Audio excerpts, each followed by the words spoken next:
If you have seen any of my YouTube videos, you know that I love growing in my GreenStalk vertical planters. But some crops I've been a little bit nervous about trying have been larger crops. But I know from watching the folks at GreenStalk growing in their GreenStalk planters some of these larger crops, I know it's possible, but I didn't quite know how to make it work. So for this week's podcast episode, I brought on Susie, GreenStalk's head gardener, and she is giving us some fabulous tips on how to grow some larger crops like tomatoes and cucumbers and squash and watermelon and okra and so many more successfully in our GreenStalks. So let's get to my conversation with Susie over at GreenStalk Vertical Gardens. I know you're going to love it. Hey, Susie, welcome to the podcast. How long have you been gardening and how long have you been gardening in GreenStalks? I have been gardening probably all of my life. My mother was a gardener. With GreenStalk, it's been 2.5 years. So I fell in love with it. Was it a was it a big learning curve going from, I'm sure you gardened in the ground, maybe even raised beds. Was it a learning curve for you to figure out how to make that transition to the green stock? Yeah, somewhat. I mean, I had done the 5-gallon buckets before, but I do think it is a little bit of a learning curve, but I don't think it's hard at all. So I really think it's easy. But there are things that are different that you have to learn. Yeah, and one thing we're going to talk about today is growing larger crops in the green stock. This is something that I think beginners want to know, partly because they do want to grow some of the other crops that they're normally growing in their garden, like tomatoes in particular, or even some of the ones that I think you can grow that in a green stock. It seems like you can't, but I've seen you do it. But also veterans from the green stock like me, I have always been able to easily grow the greens, the shallow rooted crops, those have been super easy, but figuring out how to make my larger crops more productive is something that I'm trying to lean more into, which is why I'm hoping that you can give us some insight on how to make this work well where the green stock is an option for even the larger crops. So when we're talking about these larger crops, what are some crops that most people are surprised will fit into a green stock? Honestly, I think the one I've heard the most is tomatoes. I mean, I've had people say, you can't grow tomatoes in that. And you can grow tomatoes in it. Last year, I did a test even with the Cherokee Purple, which is a large, full size tomato. I did plant every other pocket, but it worked. I grew those and I grew dwarf and I grew micro dwarf last year, all in one planter as a tiered kind of a thing. And the Cherokee Purple produced fairly well. I wasn't disappointed. What other crops do you think people are like larger crops are people surprised to hear about? Okra. Okra. Yeah. Okay, so tell me more about that. Do you buy a dwarf variety? How do you make that work? Well, the first year I grew the Clemson spineless, and it literally got like 10 feet tall. It was hilarious. It looked like bamboo, but it did produce fairly well. Last year I did a baby Bubba okra that was a dwarf variety, and it was probably one of my most favorite things I've ever grown. It Oh. was just a huge producer. The plants weren't really super large, but every day I had to harvest every day. It was awesome. Now you're in Tennessee, right? Yes. Okay, so for those listening, okra is the crop you grow in the South. Like I think if I had to choose one, it would be okra. But for many of my northern friends, they either have never grown okra, they've never eaten okra. You know, it's definitely something that we're familiar with in the South, but not everyone is. But a lot of those northern gardeners, they just assume they can't because they might not get hot enough. But I would imagine the green stalk would be worth a try because if you grow something like the Bubba, is that what you called it? Baby Bubba. Dwarf. Then if it's a smaller, then it's probably gonna produce sooner. And then the green stalk, I would assume, would have a little bit, earlier warmth in the soil. So Yes, I wonder yes. if that would be an option for northern gardeners. Have you heard anyone trying that, or was that kinda your first foray into it? You never know what you can do until you try it. So if they want it, go try it. Now, I assume you So, grew it in the original. Did you do every other pocket, or did you do every pocket? oh, that's a good question. I did. Every pocket, I think. It's a smaller variety with a smaller root. So the plant itself is, I pulled them out recently, the old ones, and the root system was probably 5 inches down. Okay. That's not bad, So, no, especially considering it what I wasn't. take out of my garden when I grow it in the ground, and they can be really, really deep. Yes, Yeah. yes. So some of the large crops that people want to grow will vine like cucumbers, and some are large and leafy like squash, whereas like you mentioned with tomatoes and even okra, some have a tendency to be more of a tall habit. And this is something that I've trying to figure out myself as I'm trying some of these for the first time. I've grown tomatoes before, but this year I'm doing cucumbers, squash, sweet potatoes for the first time. How do you take into account growth habit when you're choosing where to plant these crops along the different tiers of the green stalk? It really, when somebody wants to know where to plant on what level, I need to know everything that they're planting because if you're doing tomatoes and squash, then you're going to probably put your squash below your tomatoes. If you're doing tomatoes and peppers, you're probably going to put your tomatoes on the bottom. So really, depends on what the whole planter is going to be. And I'm assuming So that's to make sure that all the crops get adequate sunlight. it is. You don't want to create an umbrella. If you were to put your zucchini or squash, they have giant leaves and they would probably cause an umbrella effect. So that's the main reason. Yeah, that makes sense. What about a vining crop like cucumbers or sweet potatoes when where they're not gonna have those large umbrella probably, but they'll kinda go down? Is there a way that you recommend to make that work? There again, it kind of depends on what's in the planter with it, but you just have to put a plant support on and train it Mm. to go through it. We pretty much do the bush cucumbers instead, which makes it a little bit easier. That's a good point. I do have some bush, I think it's is it Space Master or Bush Pickle? I can't remember, one or the other. I think that's the one that I'm gonna be doing in my green stock, and they still though, they will have a vining habit somewhat, but you make sure and trellis them on those plant supports? Yes. Okay. Yes. Anything that's gonna fall over and possibly break or whatever, you wanna go ahead and get the plant support on there so it'll lay over it. Okay, that makes sense. Now, what about I think the thing that I've been nervous about when it comes to the larger plants is whether they need more attention paid to water and fertilization. And let me just give you an example because just last night I harvested my broccoli. I'd never planted broccoli in a green stalk before, but I planted it in the green stalk. And the heads were smaller than the ones that I'd planted in my raised bed. However, I'm not sure that I was as diligent with watering and fertilization that I as I probably should be.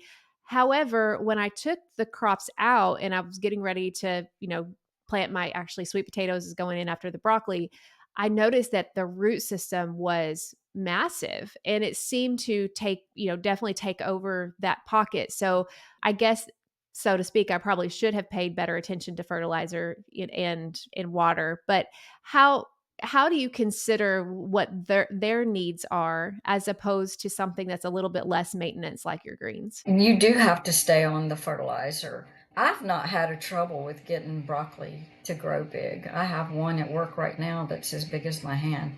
So I contribute some of that to the soil. I contribute a lot of it to the soil that I use. I mean, everybody that I talk to knows that I'm a fan of the Fox Farm Happy Frog. So I feel like it is just kind of a magical combination of things because it just does well with everything.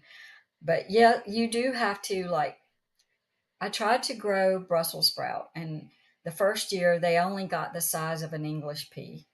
And then so the next year I did it again. I stayed on the fertilizer. I actually supercharged what I call supercharged the soil with a little extra granular fertilizer. And then I did the regular maintenance on it. Very regular. And I got very nice sized Brussels sprouts. It's not really something that I would think that anybody would want to go through the trouble because I really had to stay on it. Yeah, But two questions on that. So, I've heard great things about Happy Frog. I've used it in conjunction with Pro Mix, but I've never filled my entire planter with it. Are you saying that you fill the entire planter with the Happy Frog? I do. Okay. So I could definitely see that being helpful for a more hungry plant because that does have the fertilizer in it, whereas at least my Pro Mix doesn't. It's just a mix. And then tell me more about your fertilizer regimen. You said you had to stay on top of it. Do you have a like every 2 weeks? Like how do you fertilize and make sure that you give your plants enough nutrition? If I'm really adamant about something, instead of doing a maintenance dose every 2 weeks, I'll do a half of a maintenance dose every week. Okay. So I do think on the Brussels sprouts, I did every 2 weeks though, and it still was fine. And how did you do that? Did you put the fertilizer, I'm assuming you're doing liquid, would you put that in the top basin? Or did you do every plant? How Yeah, I did to begin with, but later on I had to take that tier separate, so I would just go out and water that tier. Okay.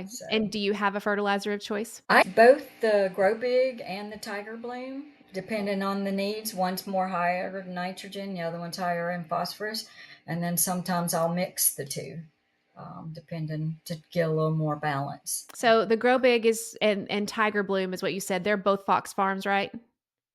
They are. Okay. And so it just kind of depends on whether you're wanting that higher nitrogen or the higher phosphorus.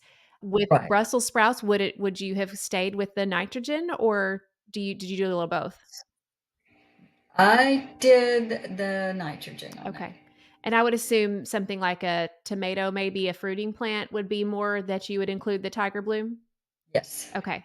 That's all good information, especially for beginners that they don't know how to fertilize. And a lot of times, like I do the same thing with my granular fertilizer with plant tone and garden tone. So I'll do plant tone at the beginning because it's higher nitrogen, and I'll do garden tone in the middle because it's lower nitrogen, Right. higher the others.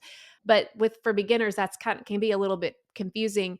And also with the dilution rates on going back to your liquid fertilizer with the dilution rates, how do you calculate that when it's supposed to be per gallon when I'm guessing you're not, like, measuring how many gallons you're putting in the top tier? I base it on a 3-gallon measurement Okay. because the water reservoir is approximately 2.5 to 3 gallons.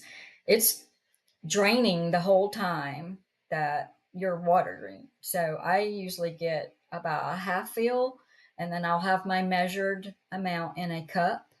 And after I got a decent amount, I'll dump that and then make sure it's just well mixed as it goes down. Okay, that's great. That'll be helpful, and I just planted tomatoes and getting ready to do some of those higher maintenance crops, so I'm gonna have to set a reminder on my phone. I think my problem is I just forget to keep up with it. Forget to do it. Life can get busy. Yes, it can. And so it just needs to become a habit for sure. Now, you mentioned, was it with tomatoes that you said with the Cherokee Purple that you planted every other pocket? Are Yes. there other crops that you do every other pocket compared to one per pocket when it comes to these large crops? There are cabbages, I'll do every other, zucchini, squashes every other. Broccoli, I have done every other, but I've also done them every. So Have you noticed a difference? maybe Okay. a little bit. Yeah, I did mine every tier, and I would be curious because of that root system if I did it every other, if the heads would be a little bit bigger also. A lot of times I will also put a herb in between or something just to use that space too. Yeah, that's a good tip, and that's what I'd planned on as well, doing just to also beautify it, because one thing I love about I'm assuming you plant all the planters that GreenStalk has photos of, but they are gorgeous. So I love how you incorporate the utility of having these edible crops into the beauty of the GreenStalk. Props for that, they're gorgeous. Thank you. I appreciate that. What about let me skip down, I wanna going all along that topic of how many per pocket, what has been your experience with growing potatoes and sweet potatoes in the green stock? Do you do every pocket, every other? Like how I know they're both completely different plant families, but a lot of times people think about them in tandem, and so how would you recommend growing those successfully? The Yukon Gold, I planted I put a cut piece after you cut, it's been chitted and you cut it and let it dry.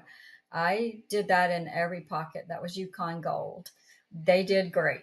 I did a planter with the Yukon Gold on the bottom and the leeks on the top. I'm sure you've seen that Yeah. picture. It worked beautifully. With the sweet potatoes, I did every other. I did a slip every other pocket on those, and you saw that also. It worked fairly well. Yeah, that's what I decided to do with my sweet potatoes, but this year I thought I would play around with doing every other pocket for potatoes. Just curious if I could get a similar harvest with fewer seed potatoes used. Have you ever tried every other pocket for potatoes, or have you just stayed with the 1 per pocket? I just did the one per pocket Okay. Yeah. on the Yukon Gold. Okay. Now I have some very small ones I might do this year, and I'm thinking I'll do those every pocket. Okay. So Now, you mentioned before with some of your tomatoes, you mentioned, I think, micro tomatoes and dwarf tomatoes. When it comes to the larger crops, you also mentioned the bush cucumber. Is that something that you typically recommend to opt for more compact varieties? Basically, in other words, when we're talking about these larger crops that we want to grow, is it a best practice to try to buy the ones that tend to be more compact for the space, or does it matter? I mostly tell people is if it can grow in a container, if it's suitable for a container, then it's suitable for the green stock. I do like to grow the more compact. Celebrity has been one of my favorites for a medium sized tomato. I like growing the Romas also because they're just not, I think for gardening, it's more enjoyable to have something that's a little more manageable that you're not struggling with. So I do tend to go towards that, like the dwarf okra as opposed to the regular okra. So I do lean towards doing the smaller, compact varieties. The Cherokee Purple was a test. I wanted to see if it could be done. I think they had done it years ago before I ever came to work at GreenStalk and said it worked then, so I wanted to do it myself. So, You but said you were happy with the production. How did it compare in your experience? maybe a little less than in ground. I grow Cherokee in ground at home, so I would maybe say a little less and smaller. Not, I didn't get the like softball size. I would say Mm, I got baseball size, okay. which is still pretty good.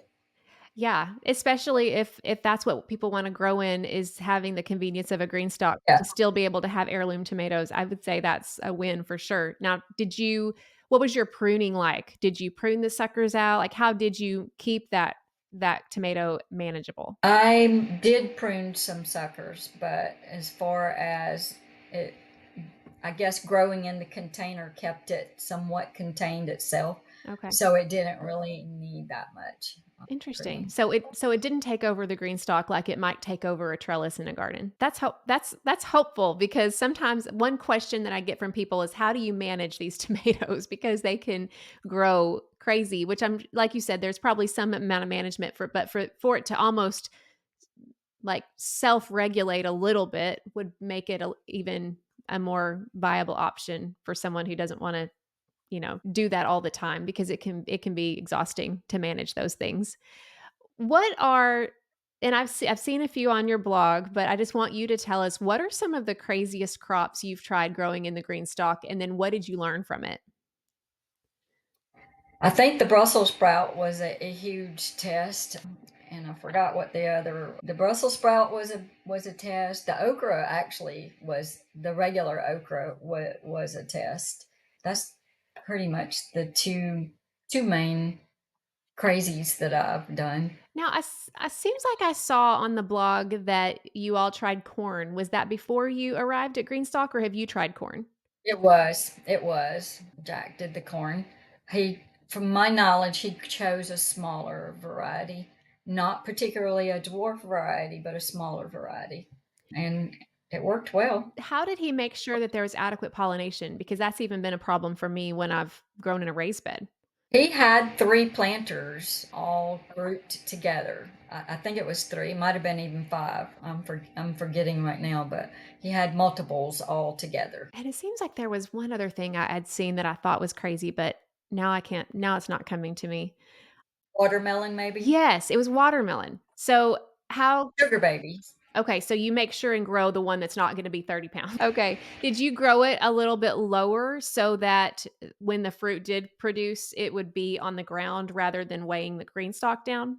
There again, Jack did that one, Okay. and he grew a whole planter of them, and he used the plant supports, and then I also think he used the hammocks Okay. for Yeah.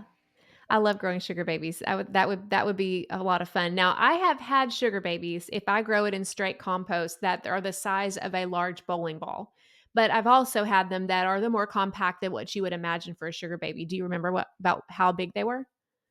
They were probably about 6 to 8 inches. They weren't Okay. bowling ball. Manageable. Yeah. Yeah. So, what would you tell green stalk growers is the most important thing that they need to know about growing large crops in a green stalk and having success with it? I think the most important overall is soil. I mean, if you don't have good soil to begin with, you're gonna struggle, and gardening is not gonna be nearly as fun.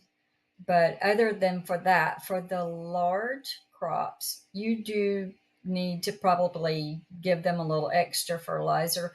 You can mix up a bucket of fertilizer water and just take a cup and give it to individual plants. You don't always have to put it through the water reservoir. If you have something you're growing on the bottom that's larger and you feel like it needs a little extra, just give it a cup full of the pre-mixed, make sure you mix it, Mhm. but and it works fine. I do that even with, you my planters, I always put flowers in. If they're not blooming, I will mix up something like a bloom buster or something, and just give that individual a pocket. Some of it will go down, but it's gonna kind of stay mostly in that pocket, so it's not going to hurt anything. Now, with my green stalks, when I primarily grow crops that are not super hungry for nutrition, I don't typically completely replace the soil for 2 to 3 years. I'll just top it off with every planting. But does that change if you're growing crops that are more hungry for nutrition?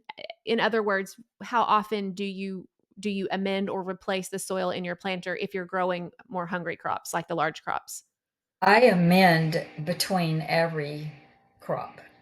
Okay. So, and depending on what I'm planting, I'm thinking about what does that plant need, you know.